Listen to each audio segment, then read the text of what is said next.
3 বছর পর বন্ধু আয়ুষ আর ইপসিতার সাথে কড়ালডাঙ্গার এক নির্জন ফরেস্ট বাংলোতে বনভোজনে গেলাম। আমাদের প্রিয় বন্ধু প্রিয়াঙ্কার আসার কথা থাকলেও সে রহস্যজনকভাবে নিখোঁজ ছিল। বাংলোর কেয়ারটেকার রহস্যময়ী বিমলামা আমাদের যত্ন করে পিঠেপুলি খাওয়ালেন ঠিকই, কিন্তু তার আচরণ ছিল অদ্ভুত।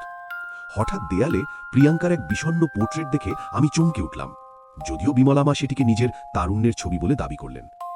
মাঝরাতে এক অলৌকিক ও শিহরণ জাগানিয়া দৃশ্যের মাধ্যমে আমরা প্রিয়াঙ্কার করুণ পরিণতির সাক্ষী হলাম।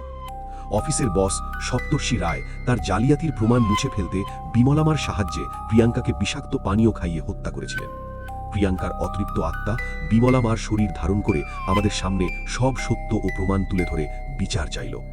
অবশেষে অপরাধীর কঠিন সাজা হলেও আমরা আমাদের প্রিয় বন্ধুকে চিরদিনের জন্য হারিয়ে ফেললাম, আর আমাদের হৃদয়ে রয়ে গেল এক গভীর বিষণ্ণতার ছাপ।